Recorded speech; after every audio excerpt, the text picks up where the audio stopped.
BJP के खिलाफ विपक्षी दलों की एकजुटता मुश्किल में पड़ी। कई दल कांग्रेस के साथ आने को तैयार नहीं। बिना कांग्रेस की विपक्षी एकजुटता भी पूरी नहीं। कांग्रेस ने विपक्षी एकजुटता कमान अपने हाथ में ली। बीजेपी के खिलाफ 2024 में कांग्रेस सीधी टक्कर लेने की तैयारी में है, इसीलिए वो विपक्षी मोर्चे कोशिश में जुटी हुई है।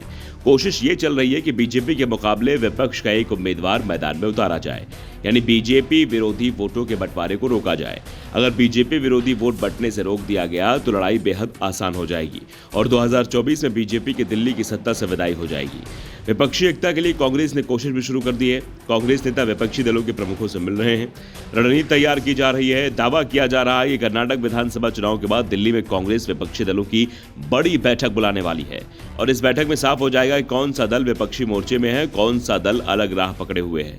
हाल ही में कांग्रेस पार्टी के राष्ट्रीय अध्यक्ष मल्लिकार्जुन खड़गे और राहुल गांधी ने एनसीपी प्रमुख शरद पवार, जेडीयू नेता नीतीश कुमार और आरजेडी नेता तेजस्वी यादव के साथ बैठक की थी। इन बैठकों के बाद एक विपक्षी सम्मेलन की योजना बनाई गई। कांग्रेस के संगठन महासचिव के.सी. वेणुगोपाल ने हाल ही में मुंबई में शिवसेना यूटीबी के नेता उद्धव ठाकरे के साथ बैठक की थी।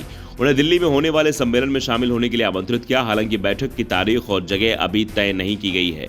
महाराष्ट्र में सीएम पद गंवाने वाले उद्धव ठाकरे ने विपक्षी दलों के इस जुटान के निर्णय का गर्मजोशी से स्वागत किया। हालांकि उन्होंने यह भी कहा कि अब तक विपक्षी एकजुटता के लिए उत्साहजनक कोई काम शुरू नहीं हुआ है, लेकिन अभी भी वक्त है, कोशिश करेंगे तो सफल होंगे। वेणुगोपाल ने उद्धव से कांग्रेस नेताओं से मुलाकात करने के लिए कुछ घंटे निकालने का अनुरोध किया। इसके अलावा राहुल गांधी के भी उद्धव ठाकरे घर जाने के संकेत मिल रहे हैं। यह भी कहा जा रहा है कि कांग्रेस नेतृत्व ने बैठक की योजना के बारे में एनसीपी चीफ शरद पवार और डीएमके चीफ और तमिलनाडु के सीएम एम.के. स्टालिन को पहले ही विश्वास में ले लिया है। कांग्रेस के लिए शरद पवार, नीतीश कुमार, तेजस्वी यादव और एम.के. स्टालिन जैसे सहयोगी दलों के नेताओं और सीपीआईएम और सीपीआई जैसे दलों को एक साथ लाना आसान काम है। बाकी के दूसरे दलों को साथ लाने के लिए शरद पवार और नीतीश कुमार जैसे माहिर नेताओं पर अधिक निर्भर रहना होगा। इसके बावजूद ममता बनर्जी, अखिलेश यादव, केसीआर, अरविंद केजरीवाल जैसे दिग्गजों को साथ लाना आसान नहीं होगा। शरद पवार और नीतीश कुमार दोनों ही हाल ही में कांग्रेस नेतृत्व के साथ बैठक की थी, जिसमें राहुल गांधी भी मौजूद रहे।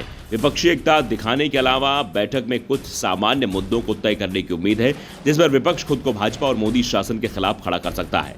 फिलहाल सवाल जिन राजनीतिक दलों को लेकर चल रहा है, उनमें सबसे पहला नाम दिल्ली के सीएम अरविंद केजरीवाल का है। केजरीवाल पीएम मोदी के खिलाफ जमकर बोल रहे हैं, खासतौर पर दिल्ली विधानसभा से पीएम मोदी को घेरने में जुटे हुए हैं। पीएम की डिग्री के विवाद को लेकर फिर से उछाल रहे हैं। हाईकोर्ट से इसे लेकर केजरीवाल पर जुर्माना भी लगाया गया है, लेकिन केजरीवाल पीछे हटने को तैयार नहीं दिख रहे हैं। यहां तक कि उन्होंने खुद को पीएम मोदी का विकल्प तक बता दिया है। आपको राष्ट्रीय पार्टी का दर्जा मिलने के बाद से पार्टी में उत्साह अलग लेवल पर दिखाई दे रहा है। कुछ यही हाल तेलंगाना के सीएम के चंद्रशेखर राव का भी है। वो भी खुद को पीएम उम्मीदवार बता रहे हैं। अपनी पार्टी तेलंगाना राष्ट्र समिति का नाम भी उन्होंने इसलिए बदलकर भारत राष्ट्र समिति कर दिया है, जिससे पार्टी राष्ट्रीय स्वरूप में दिखाई दे। जबकि पश्चिम बंगाल के सीएम ममता बनर्जी को भी उनकी पार्टी में पीएम मटेरियल बता रही है। टीएमसी से हाल ही में राष्ट्रीय पार्टी का दर्जा वापस ले लिया गया था, लेकिन ममता के तेवर में कोई बदलाव नहीं हुआ है। Bureau report, the such India.